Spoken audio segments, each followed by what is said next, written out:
Welcome to Public Safety Santa Cruz. My name is Lynn Dunton, and we're here today with Mike DeMARS, a fire inspector for the Central Fire Protection District, and we're going to be talking about smoke detectors and carbon monoxide detectors and the changes in the law and in the technology that have happened in the past few years.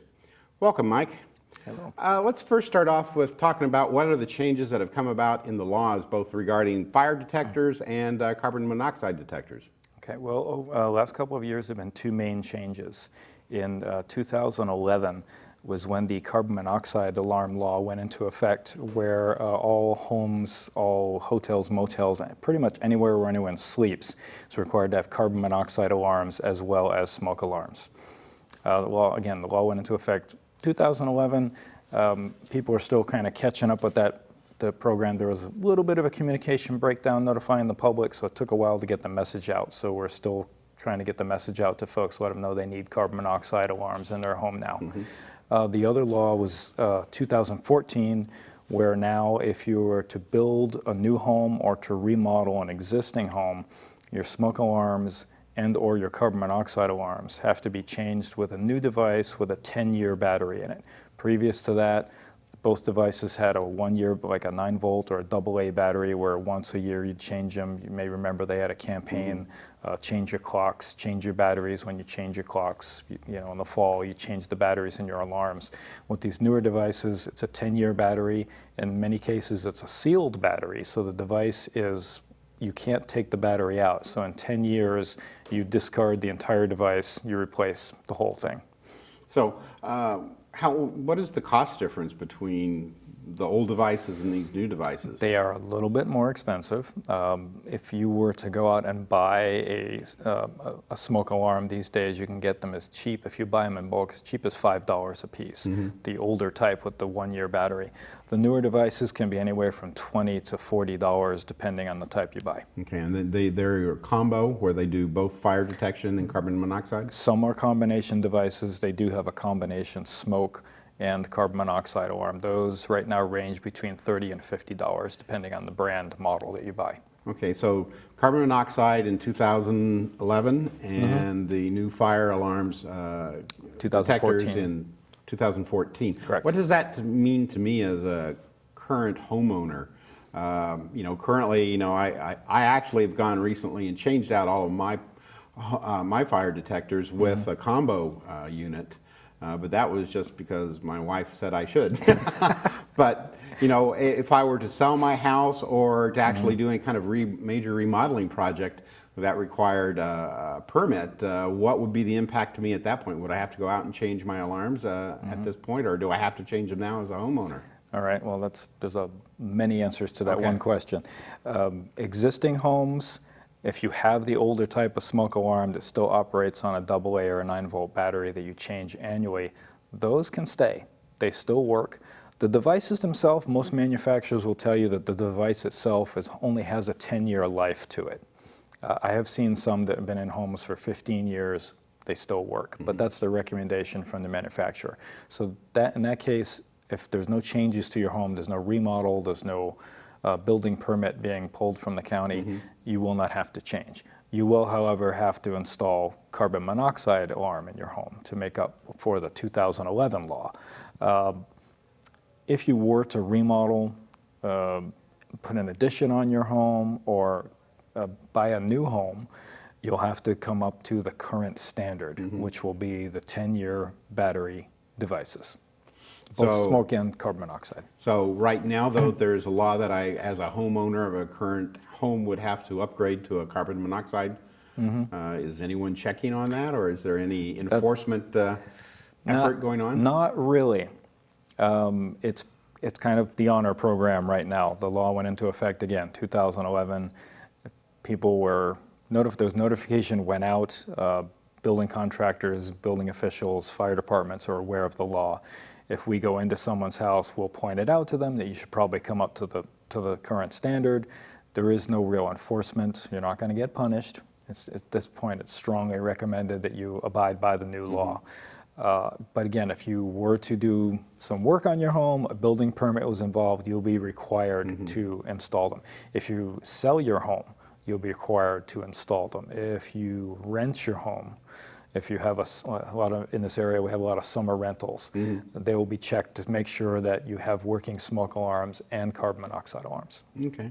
So let's talk a little bit about the technology. What kind of change, also because the technology has changed for the fire detectors right. from what they were in the past. So Yeah. could you tell us a little bit about that? Yeah, the technology changes constantly. I mean, a few years ago, we didn't have carbon monoxide alarms. Now we have carbon monoxide. We have dual sensing alarms that have carbon monoxide and smoke sensors. So the technology is constantly changing. You will see that the size of the devices have changed. You look at here at the examples I brought. This is a 1970s era smoke alarm. And feel that thing, how heavy it is, big and bulky it is. And here's the newer smoke alarm here. Whole different style, a little bit more streamlined, a lot lighter. There's a lot less there. And there are even smaller models available. So the technology changes, the size changes. There's also two different types of smoke alarms, two different technologies, where there's an ionization type and a photoelectric type. Okay. Which is the older and which is the newer? I believe the photoelectric is actually the older type, and the ionization technology came later. Okay. The ionization technology was easier to produce. You'll find those are less expensive when you go to buy them. The photoelectric type alarms a little bit more expensive, and they react differently to fires. The photoelectric type is it more aptly detects, say, a smoldering, slow-moving fire, where the ionization type, a quick-moving fire.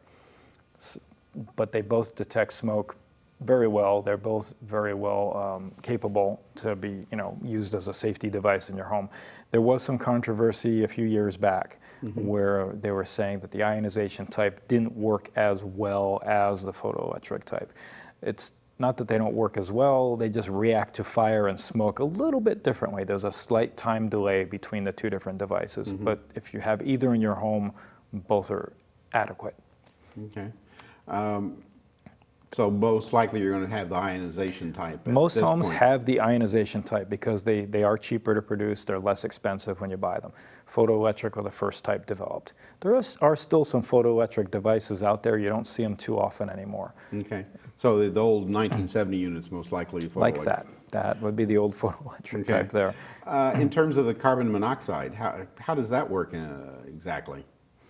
The carbon monoxide, it's a whole different animal. It's with a smoke alarm, what you're looking at is a device that if there's a fire in your home, it detects the smoke. Like I said, the two different types. The ionization type will detect the really small, fine particles that are produced by a fire before they're even visible to the eye. The photoelectric type, when actual visible smoke is produced, that will detect that type of a fire. With a carbon monoxide alarm, what you're looking at is detecting an invisible gas. Carbon monoxide is a gas that's produced pretty much anytime something burns, and it's given off in different amounts. Now, when you're burning a fuel like natural gas, which burns very cleanly, you're not going to have a lot of carbon monoxide given off. If you're having a barbecue with charcoal, charcoal puts off a lot of carbon monoxide. Vehicles produce a lot of carbon monoxide. So the carbon monoxide alarms, they found that people were dying in their homes from carbon monoxide poisoning or becoming very ill. When you have carbon monoxide poisoning, it mimics flu-like symptoms, makes you sleepy, makes you lethargic. And you think, I'm just tired or I'm just getting sick. So it's a colorless, odorless gas. And it's produced when things are burning. The best way I can think of to explain it is when things burn inefficiently. So you have gas burning appliances in your home, either a dryer, a stove, a water heater, a furnace, those type of things. If they're not maintained properly and they actually build up soot on the burners, they can start producing more carbon monoxide. And you're not aware of it because, again, it is an odorless, colorless gas that builds up in the home. And if you were in a home that, say it's in the wintertime, you have all the doors and windows closed, you're burning the furnace, it's putting off carbon monoxide, you're not aware of it. Is there a requirement to have a carbon monoxide detector in the, say like, my furnace is in the garage along with my water heater. They're both gas powered at this point, but I haven't put one up in that particular area at this time. Yeah, actually they tell you not to put them too close to the device itself. a furnace or a gas stove or water heater. Depending on the make and model of the device, it'll tell you to mount them at least 10 to 20 feet away, because if they're too close, they might read those small amounts of carbon monoxide and give you a false indication. That something's wrong. So you want it a little bit ways away, so it only register the large amounts that can be harmful. Okay, but I should have one in the garage though, even? No, I'm sorry. Sorry for the confusion. Okay. They shouldn't be in the garage. They should be in the home, Okay. usually in a common area. Say where in a home you have a smoke alarm in each bedroom, you should have carbon monoxide alarm adjacent to the bedroom or sleeping area, i.e. the hallway. Yeah, so like we've put in 5 alarms, one in the main meeting, the main living room of the area, one in each of the bedrooms, and then one in the family room downstairs. Hopefully to catch all of the things. Yeah, that's the other thing. If you have a multi-level home, you should have one on each level, at least one on each level. We've got, well, actually, we have one in the hallway too, so maybe that's 6 we have. Yeah, it's 6 alarms. Sounds like you're pretty well protected. Yeah, we're fairly well protected. And if we got, right at the moment, one of the big annoyances with at least the older style alarms was the fact that once the battery goes a little low, then I'd get an alarm, and then I'd spend half a day trying to figure out which one, yeah. which one is going off. So, do these go off? Give sound an alarm? Yes, all these different devices, they do give a low battery alarm, which the smoke alarms sounds like a chirping bird. Every once in a while, you hear a little chirp. A couple minutes later, you'll hear it again. The carbon monoxide alarms do the same type of thing. So it's when I talk to people, I try to tell them to remember to change the batteries on a regular basis. That way you won't have to wait till that annoying sound, which usually seems to happen at about 2 a.m. for some unknown reason. So when I talk to people about smoke alarms, carbon monoxide alarms, I say, remember, make a note on your calendar. Everybody has pads or iPhones or something today where you have an electronic calendar. Make note that I put the battery in on this date and I need to change it by that date next year, so that the chirping doesn't happen. The other thing is, I find that when people wait till the last minute, when the chirping happens, and then they say, okay, now I need to change the battery. They'll take the batteries out, and then the batteries get put aside somewhere, and then you forget to go to the store and buy new batteries, and then you have a non-functioning device on the ceiling. So that's a good reason to remember to change them on a regular basis. Now with this new law, if you install the 10-year device, If it starts chirping, you need to take it down. It's been 10 years if it starts chirping, but then you have to throw you have to replace the whole device. So that still chirps for a low battery alarm? It will still make a low battery alarm noise. Don't they all at this point talk to you at the same time? Where they say, fire, fire? Not all of them. This device talks. If it will say, this one is the dual type device. It will either say fire or carbon monoxide, depending on what the device is detecting. So there are the ones that talk to you. This type just makes the normal beeping sound, and carbon monoxide alarm there will make, actually the carbon monoxide alarm makes a different sound. The ones that don't talk, so smoke alarms will beep, beep, beep, a constant beeping sound. The carbon monoxide alarm will beep 4 times in rapid succession. There'll be a pause, and it'll beep 4 times again. So that's the carbon monoxide alarm, not the smoke alarm. Okay. Yeah, it seemed to make sense to have them, at least these 1-year battery ones say, low battery or something like that, so I know what the hell it's trying to tell me at the time, because it's sometimes a mystery, especially when I have to figure out where it's coming from. Yeah, there are some devices, they're highly technical, and you can actually record your own message in there. Oh, really? Yeah, there's some you can actually record your own message, where there was a study done where some kids, younger children, were sleeping through smoke alarms going off. So they decided, well, we make these kind that you can record mom or dad's voice saying, get up, it's a fire, get out of the house. And the kids seem to react more to that than the tone of the smoke alarm. Yeah, I can see that, because they may not understand it since it's not a regular part of their life. The technology is out there. You can program messages into these things. You can have them sound different tones. There's all kinds of stuff out there. And speaking of technology, I was looking online recently, and I guess there's a company that's starting to create and manufacture smoke alarms and carbon monoxide alarms that are actually able to be networked with Wi-Fi. And then there's a type of thermostat that has now become very popular called the Nest, which allows you to control your thermostat wirelessly. How about these devices? Are these slated, or are there that type of product out on the market? Well, we in the fire service are just starting to learn about this Nest technology. The issue with technology and life safety devices such as these is the technology moves faster than the production of the devices.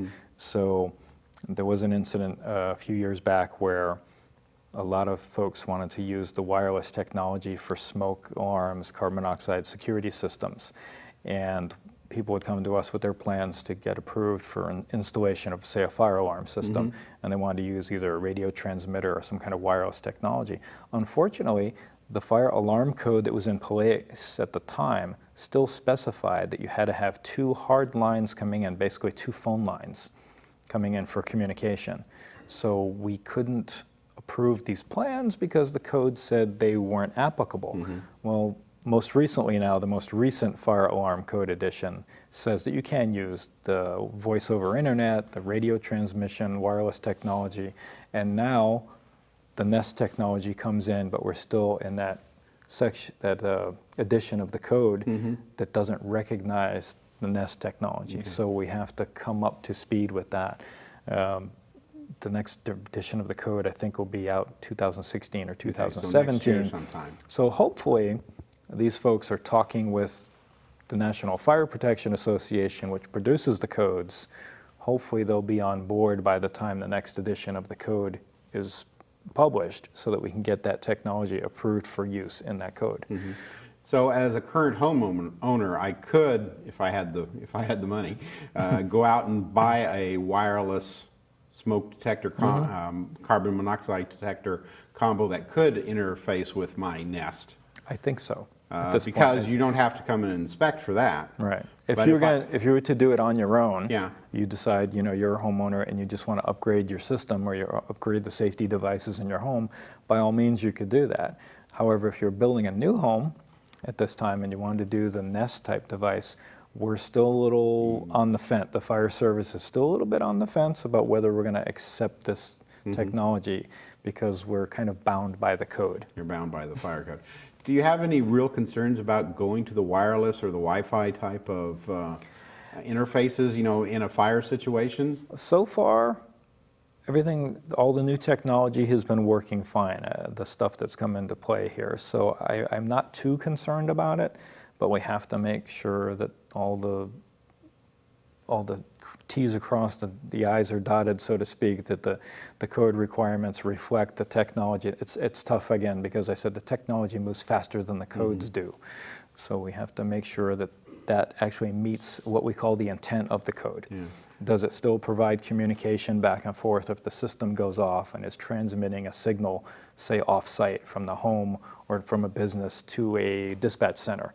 Will that technology provide that same communication that the hardline or voice over internet provider will provide? Will it do that for us? If it does, if it meets the intent of a code, it will probably get accepted and be allowed for install. Do you think the code would start taking in consideration, as I understand it, and I could be wrong, is that, the wireless hub is the thing that all the devices end up communicating through.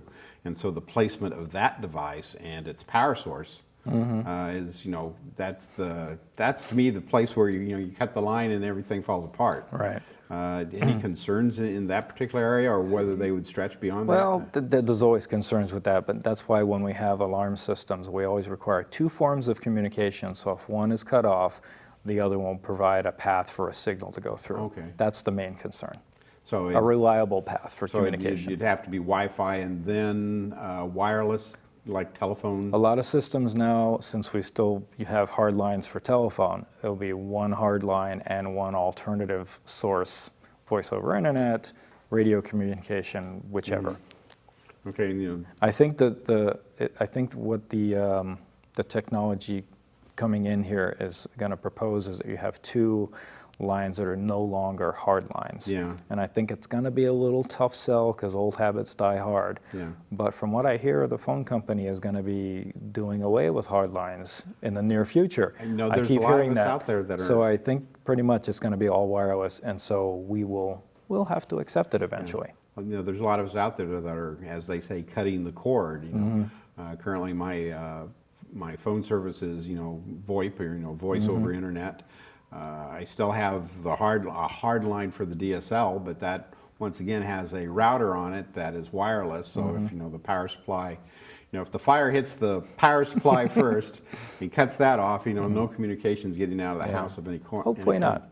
I mean, that's why we have the smoke alarms in our house, Yeah. to hopefully detect smoke before there's a lot of fire, so at least the people in the home are warned, so they have time to get out and escape before the fire destroys the line that will provide the communication. Hopefully the communication's already been made. Yeah. In terms of communication effort, outreach to the community on these changes in the law, you know, I wasn't certainly aware that carbon monoxide was a requirement as of 2011.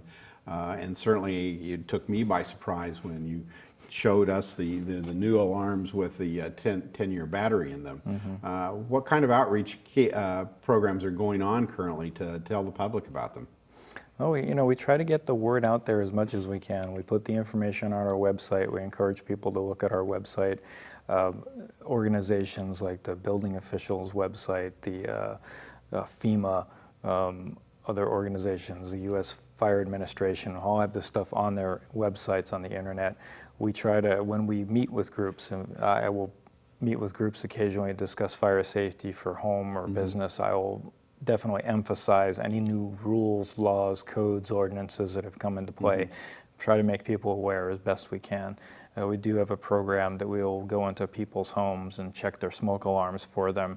At that time also, I'll say, you know, do you have a carbon monoxide alarm? You need to have one of those also. We can install it for you. You can change the batteries or provide batteries for you. Every chance we have connecting with the public, communicating with the public, we try to get that message out. Are you working with, you know, the Red Cross goes through it, you know, certainly just recently I think the Red Cross here in Santa Cruz went off to a mobile home park and replaced or placed new smoke alarms in people's homes. Are these the new 10-year alarms that they're putting in place, or are they still? You know, I'm not sure, but I actually did have a conversation with a representative for the local Red Cross chapter about a week ago. Patsy Gatska? It was Ramina Cervantes, Okay. actually, who works with Patsy. Okay. And we talked about them bringing that program into this area. They just finished doing some in Monterey, I believe. And we were talking about them coming into the area, doing that also here. I haven't seen what type of devices they're using yet. We haven't had a sit down and talk about it. We mainly just talked about getting the program into this area, which we're in complete support of. Okay. Do you go out and meet with school kids and stuff like that? I found, you know, school kids are an excellent way of harassing parents with messages about safety and so forth. Yeah. That's a good question. That's good, because I noticed myself that if we're out doing some kind of a public event, we have a table set up, we're handing out information, talking to the public, here comes the family with the kids, and I'll usually hit the kid up with a safety question, or I'll ask the parents, and what the parents do is they look to the kids, they go, "You learned this in school?" It's like, come on, guys. You know, so it's like the kids are teaching, I find the kids sometimes are teaching the parents, but because that just, I swear that's, you know, a lot of times, you know, I can remember with my kids growing up, they provided more than often than not lectures about either my driving or about other things that, you know, I hadn't thought about in a long time that I should think about, but they were there to, you know, remind me. So I think they're an excellent point where you can contact them. Anytime we interact with school children, we'll emphasize, you know, do you have a working smoke alarm in your home? And do your parents know that you need to have this other device now, this carbon monoxide alarm? Or if the parents are standing there, do you guys know about the carbon monoxide law now? And, you know, hand them a pamphlet, here you go. And if you need any help, give me a call. We're trying to get the word out as best we can. Okay. In terms of the carbon monoxide, you know, I hear incidents, you know, normally in the winter around here where families are overcome. Where else this law has been, or this program has put into place, has there been a dramatic reduction in the case of carbon monoxide poisoning? I don't think it's been long enough to really do a significant study. It's only been a couple of years. But this is something, this law came out of actually a nationwide type survey where they noticed that more people were becoming ill from carbon monoxide poisoning or dying from carbon monoxide poisoning. So I haven't seen any statistics yet to show that there's been a dramatic reduction. It's only been 3 years. Usually the surveys go longer than that. Yeah. So, I guess the message for today is to check your fire alarm battery if you haven't checked it in a while, to think about upgrading whatever devices that you have at this point. You said you just got this one out of a place where it had been in for like 30 years. Took that out of a mobile home that was built in the 70s. So I want to thank you for being with us today and here at Public Safety Santa Cruz and giving us this message about stuff that we all should know about and to help keep us safe. Thanks. It's good to be here. Okay, so I want to thank everyone for watching Public Safety Santa Cruz and hope that you will take to heart the messages and the information that we provided you today. And hopefully you can tune in and watch us in future programs. Thank you much.